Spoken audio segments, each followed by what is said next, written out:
They changed rule this year that quietly shrank your paycheck, and they timed it so you wouldn't notice until it already had. No press conference, no headline that lasts more than a day. If you earn over $150,000, it's already happening, whether anyone told you or not. Now, most people are going to read this as a tax increase. It's not. It's a signal. And the gap between the people who read the signal and the people who just read the headline, that gap is about to get very, very expensive. So by the end of this, you'll see the part almost nobody is talking about. The part that tells you exactly where the system wants your money to go next. My name is Palmy Kitti, the other half of the Kitti Sisters. My sister Nancy and I have scaled to nearly $500 million in assets, returned $45+ million to investors, and helped families preserve over $110 million in taxes. So when a rule changes about how high earners get taxed, this is the exact phone call we get. 3 things. First, why this rule is a signal, not an attack. Second, the carve-out hidden inside, the one that quietly sorts people into 2 groups. And third, which group you're exactly allowed to be in. Because that part nobody tells you. And I promise you, the rule itself isn't going to hand us the answer. A few years ago, Nancy and I took a trip we called Hunting for the Northern Light. It sounds epic, right? Scandinavia, Sweden, Norway. We hit Finland. It was end of December. Basically, it was Christmas time. Because that's when your odds are the highest to get to see the Northern Light, which also means you live outside. This is not a cozy spa type vacation. We landed in this tiny gorgeous town and they picked us up on a dog sled us all the way to their office to start our tour. And I had bought like the best of everything. 0-degree rated snow boots, checked, the works. Guess what? It did not work. I was the coldest I've ever been in my life, and it hit my feet first. The part of me that was furthest away from my heart. The most physically uncomfortable I've ever been. Cold to the bone, like to the bone. When they said at the end of the sled trip, they said, okay, now it's time to feed the dogs, as if I should be celebrating this. And normally I would be. But I told them if I had to stay out there for even 3 more minutes, I would freeze. I cannot do this at all. They looked completely surprised. I insisted, and they let me sit in the van with the heater cranked up so that I can get warm. It took me about 45 minutes for me to feel human again. And here's what I didn't understand standing there. My feet weren't the problem. My body had already made a decision for me. The moment that cold turned serious, my body turned the warm blood out of my feet, my hands, my skin, and sent it inward, to the heart, to the lungs, to the brain. My feet got numb wasn't a failure. It was my body telling me exactly what it valued most. It would sacrifice the feet to protect the core. That's why the best boots on earth couldn't save them. The warmth had already been recalled somewhere more important. You can read anything's priority by watching where it sends its resources under stress. Not by what it says, but where the warmth goes. And a tax code is a body under stress. When the system reaches into one kind of income and pulls out the warmth, when it says this type of money no longer gets protection it used to, that is not random. That is a system telling you which income it has decided to stop protecting. And here's the first clue where this rule came from. It isn't new. It was tucked inside a law called Secure 2.0, passed in 2022,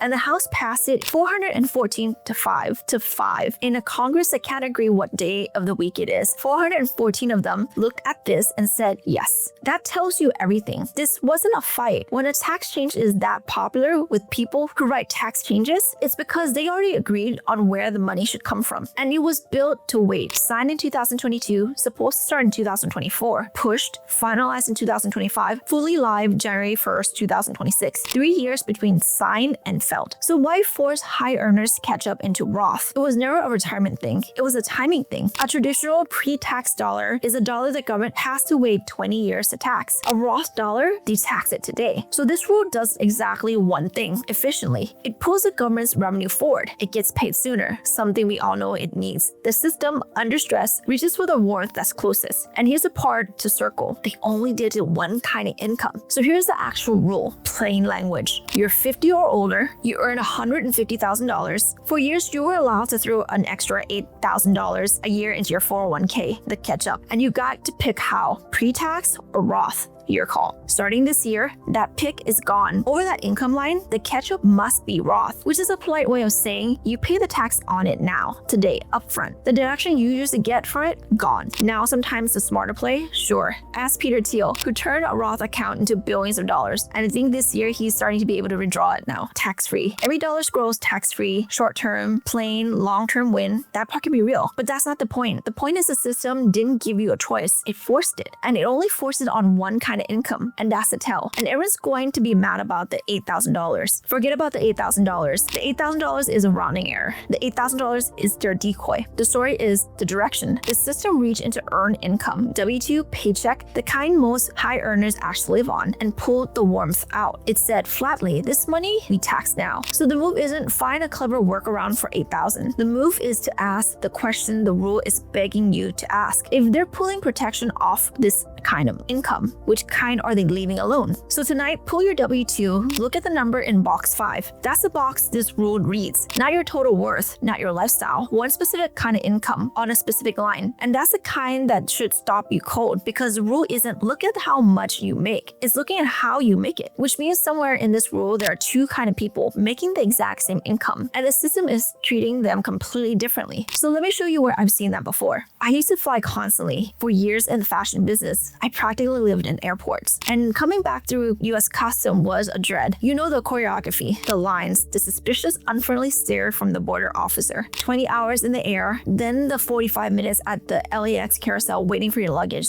and then one last line, the final gate before you're free. And I'll tell you what I did every single time in that line. I glanced to my left, and I watched people get pulled into secondary, luggage open, everything inspected, and it fascinated me. Who does customs wave straight through, and who do they stop? Because it was never the obvious. It was never how expensive your bag looked. Let me tell you what it's actually about. There's a line at US Customs, the $10,000 line, and almost everyone misunderstands it. They think it's limit. It isn't. You can carry $1 million in cash across that border. Completely legal. There's no cap. The rule was never how much. The rule is, can you account for it? Picture a diamond trader walking through one case more valuable than most people earn in a decade, and he barely slows down. Why? Because the documentation travels with the value, invoices, provenance, a registered business standing behind every single stone. The structure walks through the gate with him. Now picture the traveler right behind him. Same value, same $10,000 or more, or let's say $1 million, but undeclared cash in a bag with no paper. Pulled aside, same worth, different outcome. Not because of what they were carrying, because of the document in their hand. And that is the entire 2026 rule in one sentence. The system has never once cared how much you make. It cares whether your income shows up holding the right paperwork. Because here's the carve out nobody reads. This rule, the one that just taxed your catch up front, it's aimed at W-2 wages, earned income. Paycheck, that's the only box it checks. But income that reaches you a different way, income that flows through ownership, reported on a different form entirely, the kind that shows up already holding its own paperwork, that income strolls right through. The rule barely looks at it. Same person, same 150,000, one gets stopped at the line, one gets waved through. The only difference is a document in its hand. So I want you to be honest with yourself and tell me below right now, what does most of your income shows up as? Is it a paycheck that just got pulled aside at the line? Or is it income that walks through holding its own papers? One or the other, be honest, drop it in the comment. And if you just realize you're standing in the line that got stopped, don't panic, because here's the lie your brain tells you at 2 in the morning. This is just who I am.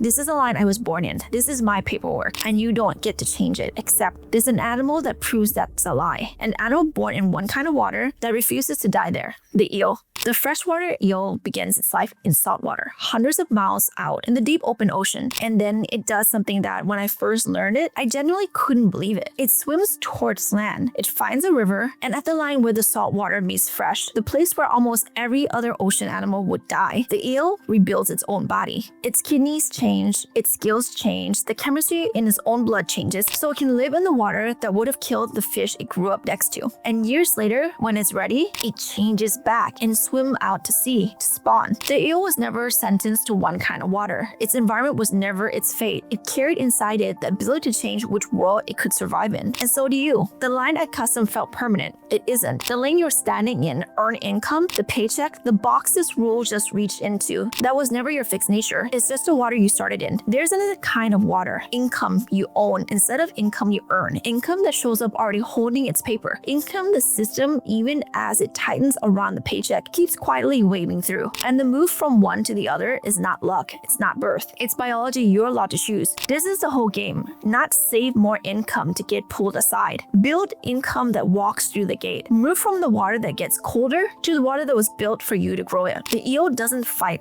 the salt water. It doesn't file a complaint about the salt water. It changes which water it lives in. And the reason this rule is the best wake-up call you'll get all year is that the system just told you out loud which water it's protecting. It's drawing the line in front of you and showed you which side gets stopped. Most people would be mad about this line. You get to use it as a map. Can I be honest with you for a second? I know what it feels like to do everything right, to earn well, to max the accounts they told you to max, to follow every rule on the list, and still feel this quiet low hum that something isn't adding up, that you're working harder than the wealthy people you know, and somehow always standing in the slower lane. That feeling isn't a character flaw, it's information. It's a numbness in your fingers telling you where the warmth has been going. For most of my life, nobody in my family have never been the one to break the cycle. I was going to be the first, and the weight of being first is that there's no one ahead of you to read the sign. You have to learn to read them yourself. So this is me reading one out loud for you. I told you at the start that the rule itself would hand us the answer, and it did. The system pulled the warmth out of earned income, and in doing so, it pointed directly at the income it still protects. It's not an attack, it's a map. If you want to find the exact place your wealth is standing in the wrong line, the spot where you're earning when you should be owning, we built a free assessment called Where Wealth Breaks. It's free and it takes less than 3 minutes. It'll show you your own version of the customs line, where your money is getting stopped and where you could walk through. It's the link in the description. The eel never argued with the ocean. It just learned to live in a better water. So can you.